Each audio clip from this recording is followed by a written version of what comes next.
guys don't put those up first? What? How come you don't put those up like before I come? You don't want a bunch of dead space. Oh, I get it.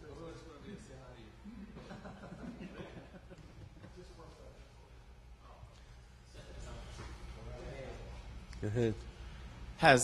Do you feel good about the way your defense is being able to improve each week, and what are some specific areas that you feel like you guys have made strides?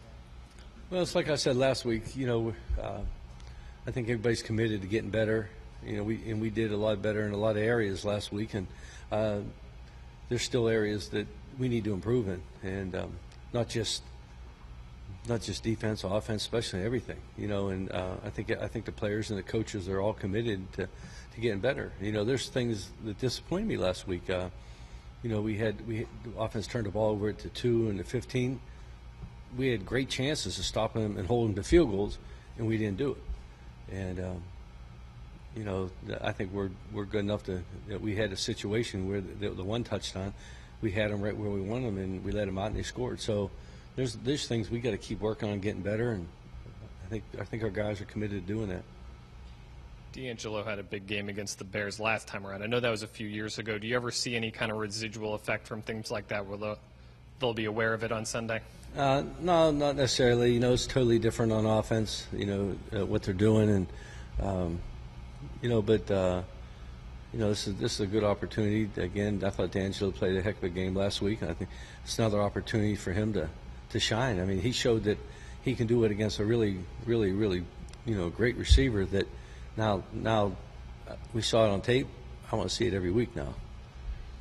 Jim, you look back at some of the running backs you faced the last 4 games. You had Eddie Lacy left the game early, McFadden left the game early, DeMarco Murray left the game early. How much, when you look at some of the stuff you guys are doing against the run, how much of that is easy to figure out because it's scheme and you guys are stopping the run, and how much of it is the guys that you're playing against backups? Yeah, can we get Forte to leave early? No, I think he's a really good running back. That's why I said that. I think it's just an unfortunate thing that those guys are, they get nicked up or hurt, and I think it's just kind of how it fell. I don't think it's anything we're doing on defense. It's just, something that happened. I feel like we talk a lot offensively about sudden change, taking shots on that first play. Defensively, when you come onto the field after a long return with short field or whatever it is there like a certain mindset you have to adapt? And a couple guys said they got to be better in the red zone. When things shrink down there, what do you kind of coach differently? Well, we think different ways. You look over the years and the pattern and the history of the offense and try to figure out that type of team that'll take a shot. What's their mentality? What do they do in a red zone? What do they do in a gold zone? So I think there's different ways to approach it, and we try to study it hard. We have, our coaches are all like Richard Hightower does red zone, Bob Sloat does third down. Raheem does first, second down. Bobby does formation. So everybody has a segment that they study, and then I look at the whole thing, and then we come up with a uniform game plan based off what we see.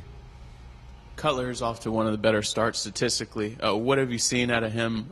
Different areas that seems like he's gotten better. And what do you attribute it to? Well, they're running a familiar offense that we've faced before. So I think it's a quick passing game. He's doing a nice job getting the ball out of his hand. He's about 69% completion, a little bit over 69%. And I'm impressed with the way he's throwing it, and I'm impressed the way he's running. I think he's running the ball more. And then he's got some great weapons. They got big, tall receivers that are really good football players. One of the best receivers in the league. Heck of a running back. I love the running back. So they got a really good line. They got a couple of young guys that are good football players. Jim, when the offense is sort of struggling in the red zone right now like this, how important does it become to be an opportunistic defense, to try and force big plays, try and get in the end zone as a defense, try and do things to pick up the offense? That was the other area I probably was disappointed in last week. Our goal was to get 3 turnovers last week. We got 1. We did a lot of good things, but I think that it's not the yardage you give up. If you're worried about yardage in this league, like for every 100 yards you get in offense, they give you 5 points or something, then you worry about it. And same thing on defense. You worry about points given up, and turnovers obviously are a big thing, because if you can get turnover, you take possession away from the offense, and we got to increase that volume, especially in the fumble area. When you're facing a team that has receivers of 6'3", 6'4", tight end who's 6'6", what kind of unique challenges does that pose for a defense? Well, obviously we don't have any DBs that big, but I think our scheme and what teams are doing, you can limit them to their jump balls and the back throws, and you kind of know what they're doing. But I think they're really good receivers, all of them, all three of them. And is Jay getting rid of the ball a little bit quicker this season than I other think the times? scheme is the reason why the ball's coming out of his hand a lot faster.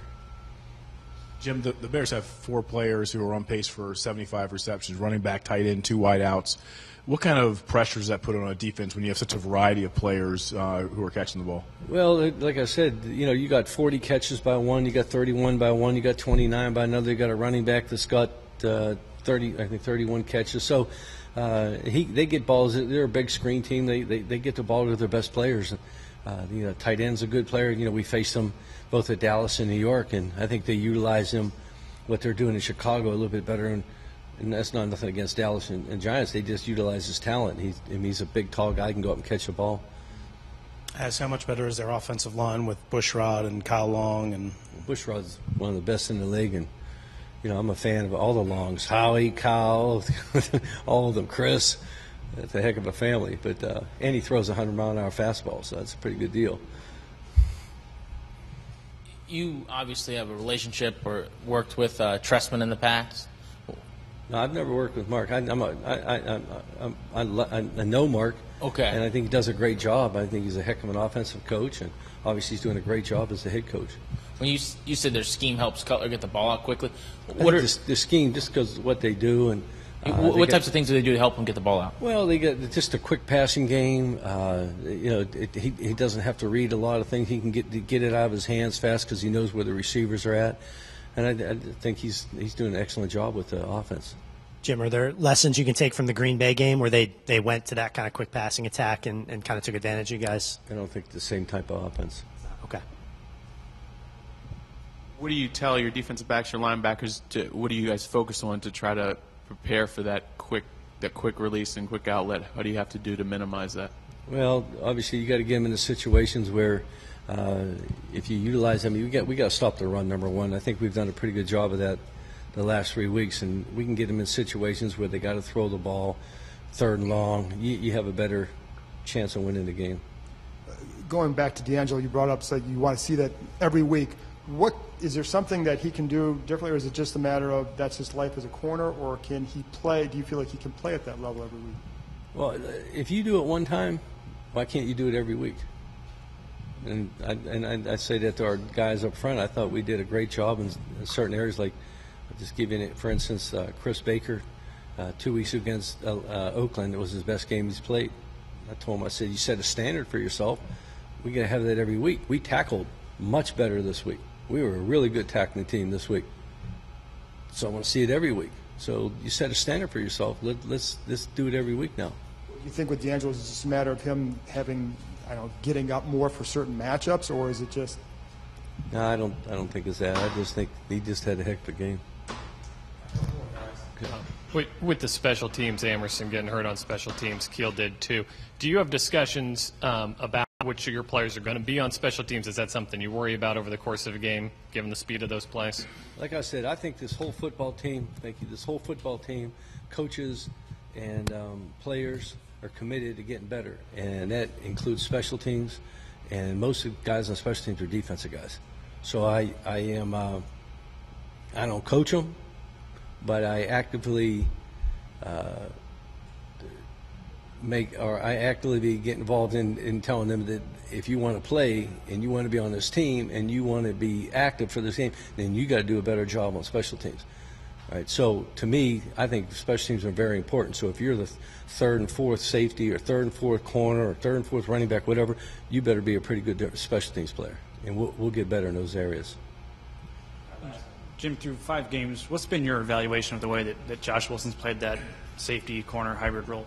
Well, Josh has played a little of everything. Josh has played nickel, corner, safety, free safety, strong safety, and he's done an excellent job. One time he played strong safety with big people in the game last week because we made a mistake. We got him in a game, and they ran the ball, and he was in the box, and he did a nice job. And I think that's he's got a little Josh is playing excellent football, and he's practicing great, and he's everything. He's like he's revived or something because of what he's doing. We could play a lot of different roles with him. Okay, thanks, guys.